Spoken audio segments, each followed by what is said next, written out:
Una vez más, Dios nos ha regalado el privilegio de abrir nuestros ojos y ver la luz de un nuevo día, porque nuevas son sus misericordias cada mañana. Segundo de Crónicas 20:20 declara que en el momento más difícil de la guerra, Josafat dijo al pueblo: «Creed al Señor vuestro Dios y estaréis seguros. Creed a sus profetas y seréis prosperados». Que ese sea nuestro deseo al estudiar la palabra de Dios.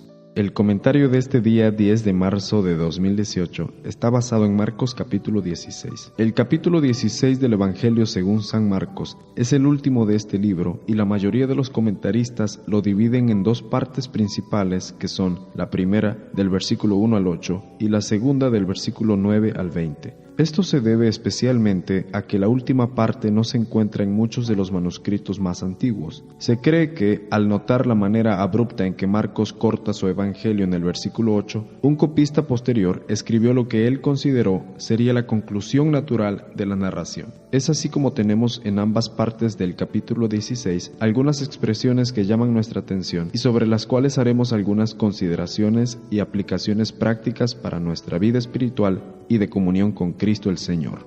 En primer lugar, encontramos en el versículo 7 la siguiente declaración: «Pero id, decid a sus discípulos y a Pedro, que él va delante de vosotros a Galilea, allí le veréis, como os dijo». Este es el primer id que encontramos en este capítulo, es decir, es el primer imperativo de Jesús después de su resurrección, dado a quienes tuvieron el privilegio de ser los primeros de mirarlo después de sus padecimientos a manos de sus verdugos, que en esta ocasión fueron 3 mujeres. Y aunque la orden de ir dada a las damas se refiere a los discípulos como primeros destinatarios del mensaje de su resurrección, hay un énfasis muy claro que hace referencia a Pedro. Nuestro amado Señor Jesús, siempre pensando con amor incomparable en los suyos, sabe que los discípulos a esta altura de los hechos están escondidos, temerosos y tristes después de los sangrientos sucesos de la crucifixión. Pero también sabe, sobre todo, que Pedro está doblemente acongojado y apesadumbrado, primero por la pena de la dolorosa muerte de su maestro, pero también porque él, Pedro, lo negó cobardemente. Los discípulos están tristes por la muerte de su Señor y por la cobardía de haber huido y dejarlo solo. Pedro está triste también por la muerte de su Señor, pero sobre todo por haberlo traicionado al negarlo descaradamente, razón por la que se siente terriblemente culpable. Estimado amigo oyente, el mensaje de la resurrección es un mensaje de esperanza, de amor, de aceptación y perdón. Dios no desechó a Pedro a pesar de que éste lo había traicionado, porque sabía que éste estaba sufriendo los dolores de una conciencia culpable y porque experimentaba la tremenda necesidad de perdón. Pedro estaba arrepentido, y la mención específica de su nombre a las mujeres para que le dijeran a él que Jesús iba delante de ellos tocó el corazón y la vida del discípulo, y lo convirtió en un verdadero y útil instrumento de esperanza y salvación para otros que, como él, después de haber fallado, buscan paz para su alma y perdón para sus pecados. Bendiciones que solo pueden encontrar en la noticia de Jesús resucitado. El mensaje de salvación en Cristo no es solo para multitudes, para grupos numerosos, es especialmente para las almas solitarias y sufrientes, quienes a causa de sus fallas y pecados viven infelices y despreciados por su propia conciencia y por los que le rodean. El mensaje es para ti, mi amigo, que necesitas la paz del Señor en tu corazón y que experimentas el terrible dolor de las consecuencias de tu culpabilidad. Jesús nos dice personalmente que va delante de nosotros y que le veremos. Hoy podemos creer en Él y ser libres de la culpa y convertirnos en transmisores de este mensaje maravilloso. Aquí encontramos nuestra primera lección práctica. El primer mensaje de Cristo resucitado es para los hombres y mujeres que, como Pedro, necesitan la paz del perdón y el gozo de la salvación. El versículo 19 del capítulo 16 de San Marcos dice lo siguiente: «Y les dijo: id por todo el mundo y predicad el evangelio a toda criatura».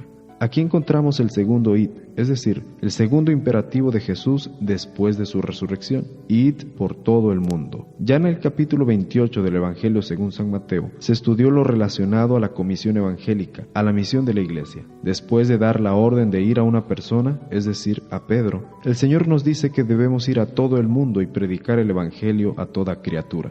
La orden es id. El Pedro convertido tiene la misión de ir, de llegar hasta donde están los perdidos, y aplicado a nosotros como iglesia, el id significa también dejar las comodidades del templo y salir a las calles, a las colonias, a los hospitales, a las cárceles, a las casas. Hoy más que nunca, necesitamos un evangelio de las calles, no solo de los templos, que exhiben una liturgia atractiva y seductora a través de programas excitantes y predicadores que dan a la gente lo que quieren y no lo que necesitan. Id significa dejar escuchar oradores que solo hablan bonito, significa dejar la ventaja de templos con aire acondicionado, videos y tecnología de punta que nos adormece a tal grado que ya no necesitamos llevar ni Biblia ni himnario. Elena White dice lo siguiente: el mandato que dio el Salvador a los discípulos incluía a todos los creyentes en Cristo hasta el fin del tiempo. Todos aquellos a quienes llegó la inspiración celestial reciben el Evangelio encometido. A todos los que reciben la vida de Cristo se les ordena trabajar para la salvación de sus semejantes. Cualquiera sea la vocación de uno en la vida, su primer interés debe ser ganar almas para Cristo. Tal vez no pueda hablar a las congregaciones, pero puede trabajar para los individuos. Puede comunicarles la instrucción recibida de su Señor. El ministerio no consiste solo en la predicación. Ministran a aquellos que alivian a los enfermos y dolientes, que ayudan a los menesterosos, que dirigen palabras de consuelo a los abatidos y a los de poca fe. Cerca y lejos, hay almas abrumadas por un sentimiento de culpabilidad. No son las penurias, los trabajos ni la pobreza lo que degrada a la humanidad. Es la culpabilidad, el hacer lo malo. Esto trae inquietud y descontento. Cristo quiere que sus siervos ministren a las almas enfermas de pecado.